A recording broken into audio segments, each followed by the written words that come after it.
Putin tiene los días contados en el poder y si no, miren lo que se acaba de poner en la mesa. Está empezando a resquebrajarse el mayor pilar del poder de Vladimir Putin. Durante años el Kremlin ha conseguido transmitir la imagen de un líder fuerte, capaz de mantener la estabilidad incluso en plena guerra. Pero algo parece haber cambiado. No han sido las derrotas militares las que han empezado a desesperar a millones de rusos. Tampoco las sanciones internacionales. Lo que está haciendo estallar el descontento es algo mucho más cotidiano, la gasolina. Y cuando un país conocido durante décadas como una potencia energética empieza a quedarse sin combustible, el problema deja de ser económico para convertirse en político. Durante meses los ciudadanos rusos soportaron con resignación las malas noticias procedentes del frente, aunque numerosas encuestas reflejaban que una parte importante de la población deseaba el fin de la guerra, la mayoría seguía aceptando los sacrificios impuestos por el Kremlin. Sin embargo, la situación ha dado un giro inesperado, porque la guerra ya no solo afecta a los soldados que combaten en Ucrania, ahora está entrando directamente en la vida diaria de millones de rusos. Las imágenes de interminables colas en la gasolinera se han convertido en una escena habitual en numerosas regiones del país. Conductores esperando durante horas para llenar el depósito, estaciones de servicios sin combustible y precios que continúan disparándose están provocando una creciente frustración entre una población que empieza a preguntarse hasta cuándo podrá soportar esta situación. Y aquí es donde aparece el dato más llamativo. Según el Fondo de Opinión Pública de Rusia, la aprobación de Vladimir Putin cayó 5 puntos porcentuales en apenas una semana. Se trata de uno de los descensos más bruscos registrados desde el inicio de la invasión a gran escala de Ucrania. Durante buena parte de la guerra, el respaldo al presidente ruso se había mantenido cerca del 80%. Ahora ese indicador se sitúa alrededor del 66%, incluso más bajo. Una caída que recuerda a la crisis política provocada por la impopular reforma de las pensiones aprobadas en el 2018. No es un detalle menor. En un sistema donde el Kremlin ha construido buena parte de su legitimidad sobre la imagen de estabilidad y fortaleza, un descenso tan rápido en los índices de popularidad supone una señal de alarma. ¿Pero qué ha provocado exactamente este cambio? Según diversas fuentes independientes citadas por la prensa, Ucrania ha conseguido atacar 9 de las 10 mayores refinerías de Rusia mediante su campaña de drones y ataques de largo alcance. Estos golpes habrían reducido de forma significativa la capacidad de producción de combustible del país. El resultado empieza a sentirse en la vida cotidiana. Las autoridades regionales han tenido que adoptar medidas de emergencia para gestionar la escasez, mientras que el gobierno ruso se ha visto obligado a aumentar las importaciones de gasolina desde Bielorrusia. Solo en junio, las ventas bielorrusas de combustible hacia Rusia alcanzaron niveles récord, algo difícil de imaginar hace apenas unos años tratándose de uno de los mayores productores de petróleo del mundo. Y la situación continúa empeorando. El precio de la gasolina ha aumentado alrededor de un 10% en poco más de un mes. En muchas regiones ya supera los 100 rublos por litro, mientras que en Crimea, anexionada por Rusia en el 2014, los precios han llegado a duplicarse hasta superar los 200 rublos por litro. Pero el problema va mucho más allá del combustible.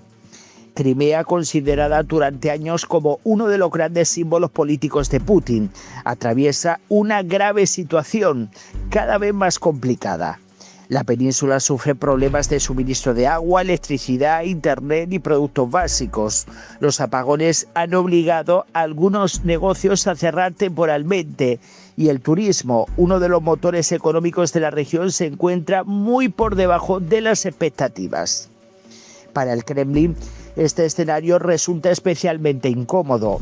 Durante más de una década, la anexión de Crimea fue presentada como una de las mayores victorias del liderazgo de Putin. Hoy, sin embargo, esa misma península se ha convertido en un ejemplo visible de las dificultades que afronta Rusia para mantener el control logístico y económico de los territorios ocupados. Y hay otro factor que está alimentando el malestar. Antes incluso de la crisis del combustible, muchos ciudadanos ya mostraban su frustración por los frecuentes cortes de internet y de telefonía móvil. Y es que las autoridades justificaron estas interrupciones alegando motivos de seguridad relacionados con los ataques de drones ucranianos. Sin embargo, numerosos ciudadanos consideran que estas restricciones no han impedido que los drones continúen alcanzando objetivos dentro del territorio ruso, aumentando la sensación de que los sacrificios exigidos por el gobierno no están ofreciendo los resultados prometidos. Todo ello empieza a reflejarse también en el terreno político. Las encuestas sitúan al partido oficialista Rusia Unida por debajo del 30% de apoyo cuando faltan pocos meses para las elecciones legislativas. Aunque estos sondeos deben interpretarse con cautela, debido al limitado espacio para la crítica política en Rusia, reflejan un deterioro del ambiente interno que el Kremlin difícilmente puede ignorar.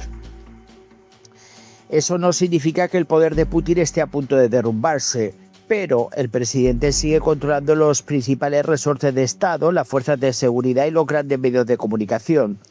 Pero mantener el apoyo social resulta mucho más difícil cuando los problemas dejan de ser lejanos y afectan directamente al bolsillo y a la vida diaria de millones de personas.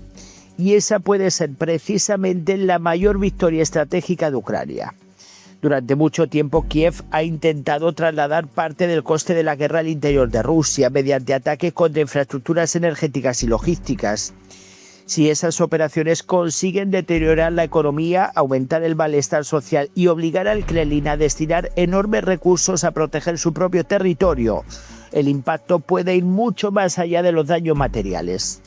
No obstante, conviene señalar que algunas de las cifras sobre el estado de las refinerías, el déficit de combustible y la evolución de la opinión pública proceden de encuestas y fuentes independientes citadas por distintos medios, y siempre deben interpretarse con prudencia en un contexto donde verificar información dentro de Rusia resulta prácticamente imposible. Lo que parece indiscutible es que la guerra está dejando de ser un problema lejano para muchos ciudadanos rusos. Las colas en las gasolineras, el aumento de los precios, las interrupciones de servicios básicos y la creciente presión económica están haciendo que cada vez más personas empiecen a cuestionarse el coste real del conflicto. Y cuando una guerra comienza a sentirse en la vida cotidiana de quienes durante años permanecieron al margen, el desafío para cualquier gobierno deja de ser únicamente en el campo de batalla y pasa también por mantener la confianza de su propia población. Bueno, lo que estamos viendo es que ahora los rusos están tomando su propia medicina, porque ellos durante mucho tiempo miraron hacia otro lado. Cuando a ellos no les caían todos los drones y todos los misiles y todo lo que ellos lanzaban, pues evidentemente ellos estaban contentísimos con lo que les estaban haciendo a los ucranianos. Ahora, como tienen escasez de combustible, falta de energía, aumento de precios, inflación, devaluación, etcétera, etcétera, pues ahora ya no están tan contentos, ¿eh? Entonces, hay un refrán que dice: Manolete, si no sabes torear, ¿para qué te metes? Y Putin se ha metido en un charco en el que no sabe salir ni va a poder salir, porque la economía rusa, conforme vayan pasando el tiempo, cada vez se irá disminuyendo. Y atentos porque las sanciones de Estados Unidos todavía no se han implementado, que están a punto, el Congreso se va a aprobar con el beneplácito de Trump, y también hay otro paquete de la Unión Europea que también está por llegar, o sea que atentos porque Putin no ha visto lo peor. Y este hombre al final no va a tener más que negociar, pero no por nada, no porque esté interesado en negociar, porque no va a poder sostener todo esto, porque este señor no puso una guerra para que durara tanto, y ahora se le está volteando todo. Y bueno, voy a leer vuestros comentarios, muchísimas gracias, dejen sus likes y nos vemos en el próximo vídeo.